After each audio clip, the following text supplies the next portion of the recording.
সেই দিনটা ছিল খুবই সুন্দর। আমরা সবাই মিলে সকালবেলা বেরিয়ে গিয়েছিলাম বাঁকুড়া যাওয়ার উদ্দেশ্যে। আমরা ভাই বোনরা সবাই ছিলাম এবং সাথে ছিল আমাদের ছেলেমেয়েরা, আমাদের হাজব্যান্ডরা, তারাও ছিলেন। সবাই মিলে বেশ মজা করেছিলাম। প্রচণ্ড গরম ছিল সেদিন, পুরুলিয়া ডিস্ট্রিক্টের চেয়ে বাঁকুড়া ডিস্ট্রিক্টে প্রচণ্ড গরম ছিল, কিন্তু সেই গরমকে গরম না বলেও আমরা সবাই মিলে বেরিয়ে পড়েছিলাম। আর সাথে হয়েছিল আমার হাজব্যান্ডের চোখের প্রবলেম, যার জন্য ও সারাটা রাস্তায় চোখে সানগ্লাস পরে গিয়েছিল, কিন্তু তার মধ্যেও মজা করেছিলাম সবাই মিলে। এরপর আস্তে আস্তে যেতে যেতে আমরা হাসি মজা করতে করতে পৌঁছে গেলাম বাঁকুড়া।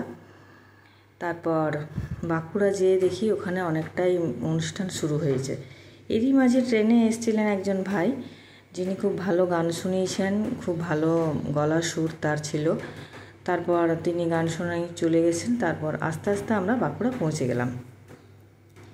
এরপর দেখি ওখানে মন্দিরের মধ্যে অনেকটাই নিয়ম অনুষ্ঠান শুরু হয়ে গেছে, কারণ পৌঁছাতে আমাদের একটু টাইম লেগেছিল, ট্রেনটাও লেট করেছিল। এরপর দেখি মন্দিরে লোকজন সবাই বসে আছেন। এটা হলো নারায়ণ মন্দির।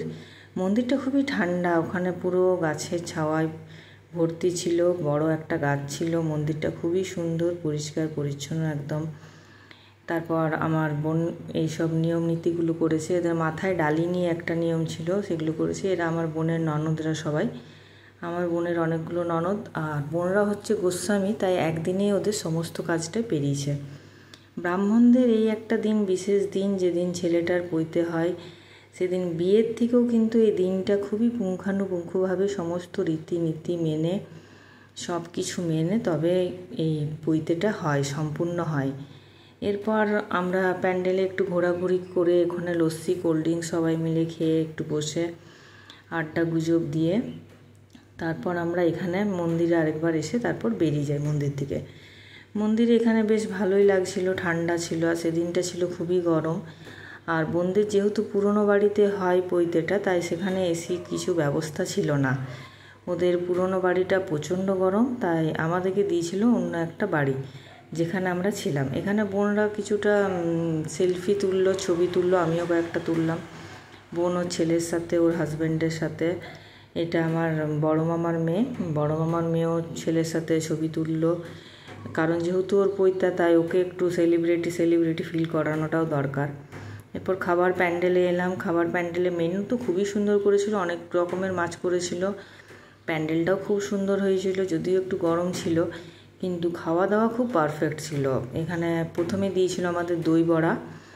দই বড়াটা প্রচণ্ড টেস্টি ছিল, খুবই সুন্দর হয়েছিল।